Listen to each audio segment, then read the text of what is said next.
What is going on today, guys? It is Legendary Niwatori, and today I'm coming at you guys with my Noble Knights of the Round Table deck profile. So, without further ado, I'm gonna get into it, and then I'll explain certain cards as we go through. Okay.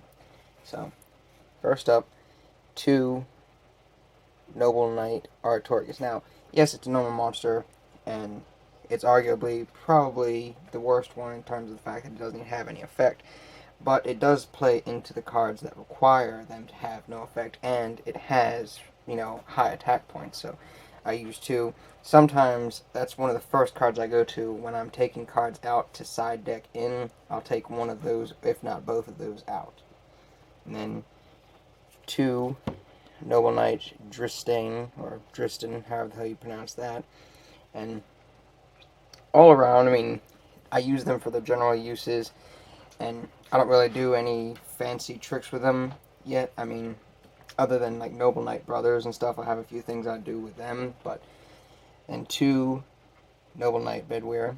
And in my personal opinion, I think Bedwear, at least for me, he usually gets me out of the tightest jam, so he's my personal favorite. And 2 Noble Knight Ichtar. And I actually rarely summon the level 5s. I usually just make their way to the graveyard for the field spell. But 2 Noble Knight Boars, he's kind of like the Power Tool Dragon of the deck. I actually originally was running Power Tool Dragon in the deck, but I stopped running so many tuners, so now I only run the Ignoble Knight Synchro Monster. 2 Ignoble Knight of Black Lancelin, and once again, just like each tower, I really rarely ever honestly summon them. And then 3 Noble Knight Brothers. Now, yes, it's going to seem a little redundant to have 3, but at the same time, it's mostly because if you bring them out, it's really easy to summon rank 4 Xyz monsters. And here we have 1 Noble Knight Medrop, and this is one of the main reasons that I run 2 of the normal monster Aratorius, and that is 2 Noble Knight Gawains. And he's useful, especially when you're trying to bring out the rank, like I said, the rank 4 Xyz. It's him and Noble Knight Brothers, and really any normal monster, like normal monster you have on the field for Gawain. And then we have 2 Noble Knight Gwaltravad, or I'm sorry if I'm pronouncing that wrong. 2 Noble Knight Parador. And then this is somewhat obligatory because of the extra deck, but 2 Lady of the Lake. And this is where things start to get a little off-key for your usual Noble Knights deck, because these are kind of my additional supplementary cards. We've got 1 Galaxy Eyes Photon Dragon. Now, you'll learn about that in just a bit. I'll gladly explain that. 1 Destiny Hero Plasma. Once again, I'll explain that in just a bit. 1 Blackluster Soldier, Envoy of the Beginning. 1 Swarm of Crows. 2 Command Knight. 1 Dawn Knight. 2 Marauding Captain. And 1 Twin Sword Marauder. Now that's it for the monsters. Now, I'll go ahead and explain Plasma. Plasma is really easy to get out onto the field with the way that the Noble Knights just swarm the field. You can easily tribute 3 of them and have him out. And it's the fact that he kind of goes along with their theme of equipping, except he takes your opponent's monsters. And it's the fact that he negates your opponent's monsters' effects. That is a major big deal when you consider some of the other cards I have. But first we're going to do the spells. The traps are kind of what go in tune with Plasma. So, first we've got 3 Noble Arms Caliburn. Sorry about that. And 3 Noble Arms Gallatin. This one I'm not as fond of. It usually backfires on me half the time, so that's another one that when it comes to getting into the side deck, that I'll take some of those out. Then 3 Noble Arms of Destiny. In my opinion, that's probably the best Noble Arms card. 2 Noble Arms Arfidut. I have no idea how to pronounce that, honestly. So if you could, in the comments down below, tell me how to pronounce that one, that would be really appreciated. I just call it Noble Arms Black Sword right now because it's so difficult to pronounce. Now, then the last Noble Arms card is Noble Arms Excalibur, and I don't really use it as much in terms of the XZ's part of its effect, but its other effect has been useful for me. In fact, I've actually pretty much won duels because of that card, because it kept my monster safe in a lot of different ways. And then we've got 3 Noble Knights of the Round Table.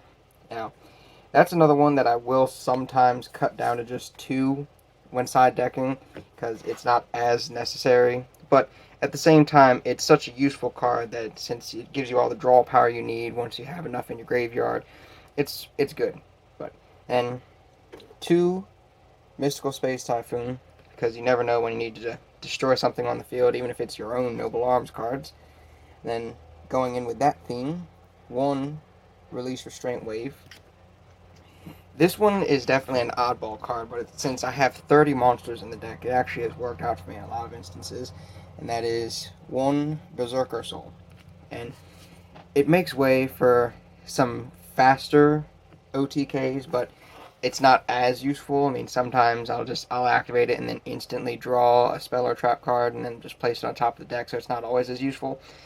This one is another that I can take out, but this is just mostly for high attack points, and that is Acts of Despair, and then 1 Swords of Revealing Light, and then Guard Penalty. Now, Guard Penalty is definitely one of those cards that I have in there because I have had uses for it, but it's just for quick draw power. It's usually like my fastest way to real quick try and get to the field spells, because that's kind of the main point of this deck, is to get to those and then use that draw power to get to the more bossy monsters such as Galaxy Eyes Photon Dragon, Destiny Hero Plasma, and BLS. And this is actually the only trap cards of the deck, and that is 3 Royal Decree. Now, side deck wise, it's actually a different story, but in the main deck, it's only those 3. And the reason why is because this is supposed to be a very highly offensive based deck. It's meant to be, fast and swarm the field and overwhelm your opponent and drop their life points to 0 as quickly as possible using battle damage. So the battle phase is integral. But first, let's get to the extra deck, then I'll explain more about the deck, and then we'll show you the side deck. And this deck is actually pretty tame in terms of it's more traditional. It doesn't rely on a lot of crazy strategies that, it's not necessarily an OTK deck. It can be an OTK deck, but it's not as much supposed to be. It's supposed to be like a burn deck in a way, but it's burning with damage, battle damage. It's meant to slowly shave away from the life points as quickly as possible. Usually, you get 1 big monster out, and then you attack once, and if you can get its attack points high enough, sure, you could OTK with it, but it's usually supposed to be a monster on the field that only has to attack twice, and then it's duel. And Royal Decree makes sure that your opponent can't really activate any cards that they may have face down in terms of trap card wise to try and stop those attacks. Spell cards are the only weakness, because I haven't really gotten any cards that stop spell cards that would be good for this deck, because that'd kind of defeat the purpose of the Noble Arms and everything. But Plasma and Royal Decree mixing together pretty much stops your opponent in a lot of ways. It really stalls their strategy, and it's honestly really easy to get out for me, so that's that. But here's the extra deck. We've got 2 Ignoble Knight of High Lancelin, and then we've got 1 Zubaba General. Really good card to have when you're trying to get a high attack monster on the field, because he's so easy to summon, and then the more and more you just keep equipping to him, he just becomes far more powerful. I've OTK'd with him, I think, 3 times in just the last few days.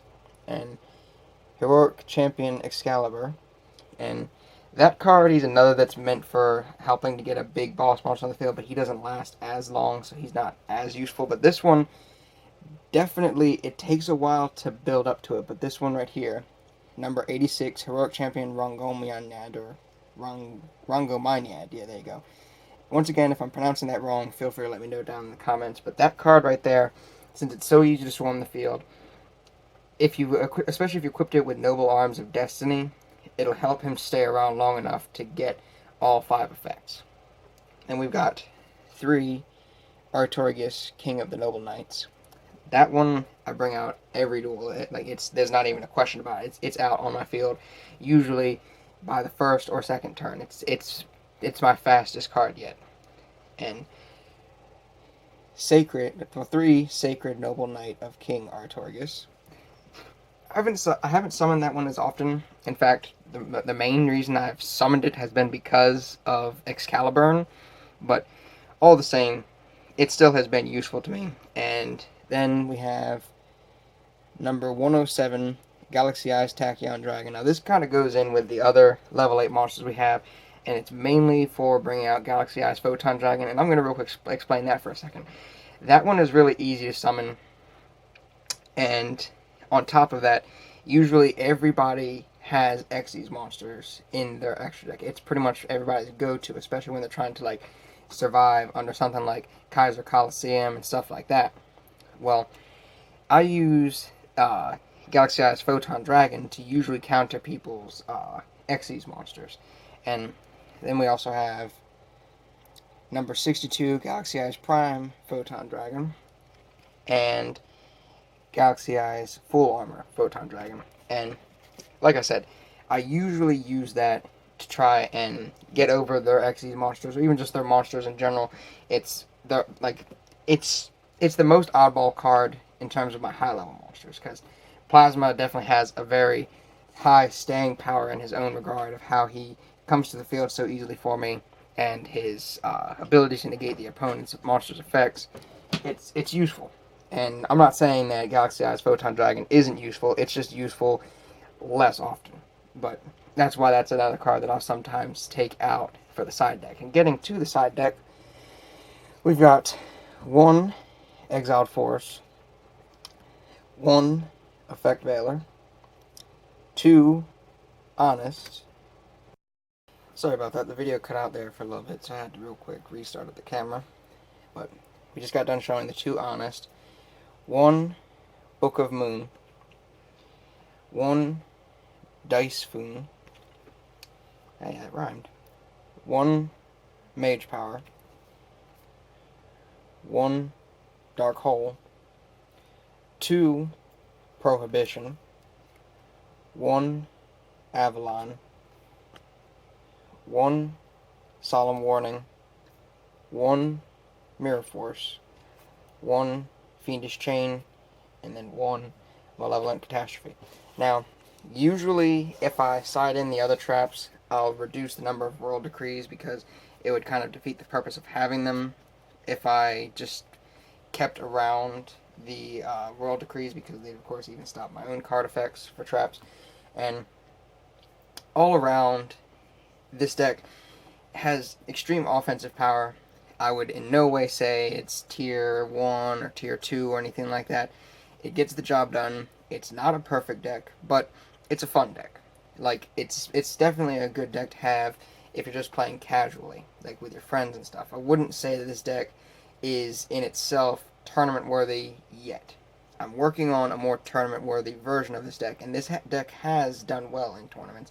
It's just it hasn't been as effective as one would say for most top tier decks in this format, or even in the last. So this deck will see many changes, as do most of my decks. As you know, I'll post version 1 and version 2 decks and everything. Well, this will be the first version of this deck, and I will be changing it throughout time, taking new inspirations for making it, and all around I'll be just doing more with it to just make sure it's as effective, and it's going to adapt to the new meta and as each format goes around. And I want to get better at reducing the number of cards.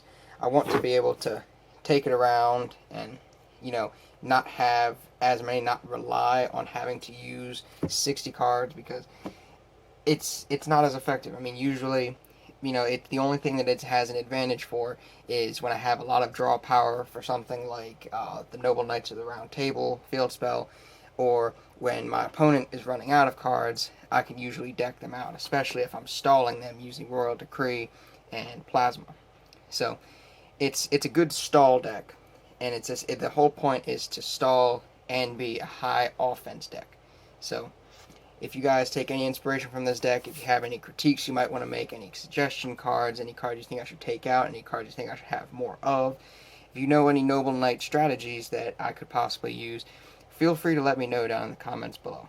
And if you have your own videos of your own Noble Knight decks that you want me to check out, feel free to link them down below in the comments, and I'll check them out. So, all around, Noble Knights for me have just been a fun deck.